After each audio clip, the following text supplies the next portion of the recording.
وعلیکم السلام علی صاحب، کیا حال ہے؟ اللہ تعالیٰ کا احسان ہے. کون بات کر رہے ہیں بھائی؟ جی سید خرم عباس نقوی بات کر رہا ہوں. سر کیا حال ہے؟ ٹھیک ہے خرم بھائی کیسے ہیں؟ ٹھیک ہیں آپ؟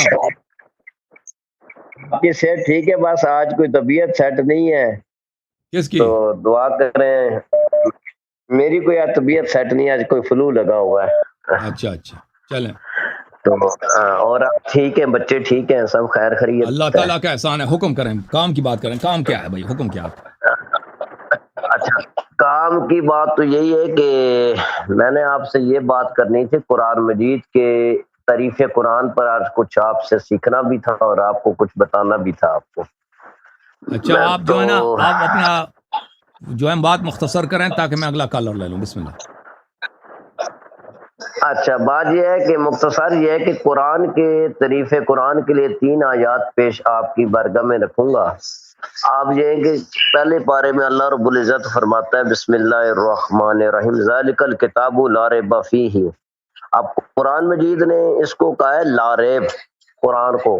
تو جس لا چیز ریب میں فیہ کمی ہدی کی جائے للمتقین. اور پوری طرح ترجمہ کرو نا، پوری آیت پڑھو. لا ریب فیہ ہدی للمتقین. ٹھیک ہے، متقینوں کے لیے ہدایت ہے، وہ ٹھیک ہے، بات ہے. اس تو میں جس شک چیز نہیں میں ہے، کمی کی اس میں جائے شک نہیں ہے کہ یہ متقین کے لیے ہدایت ہے. ترجمہ یہ ہے. لا ریب بھی ہے نا، لا ریب کے ساتھ ہدایت ہے کس متقین شک لوگوں کے نہیں لیے. ہے اس میں کہ یہ متقین کے لیے ہدایت ہے.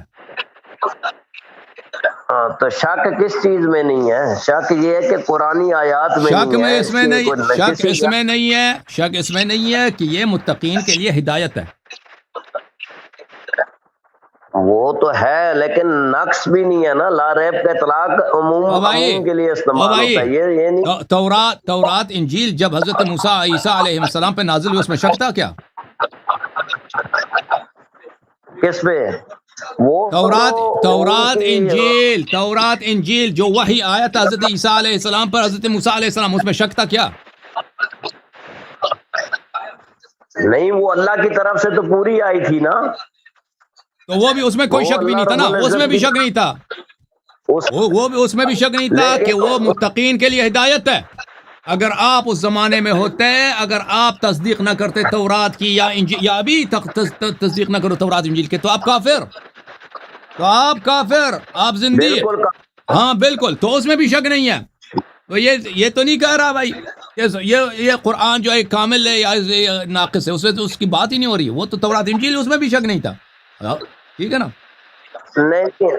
اب ٹھیک ہے، دوسری آیت ہے کہ الیوم اکملت لکم دینکم واتممت علیکم نعمتی ورضیت لکم الاسلام دینا. محبوب آپ نے آپ پر دین کو مکمل کر دیا ہے. اب دین مکمل کس چیز کا نام ہے؟ آیات کا مکمل کا نام ہے.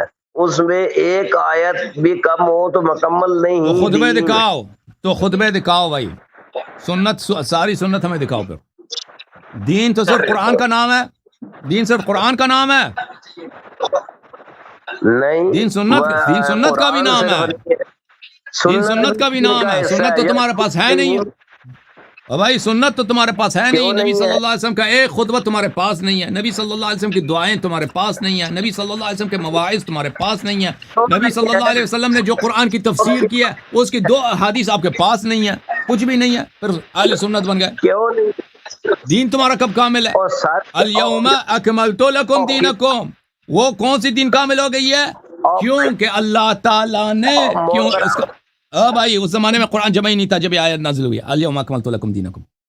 الیوم اکملت لکم دینکم، کیونکہ اللہ تعالیٰ نے نبی جیسا امام بنایا ہے، اس لیے دین کامل ہے.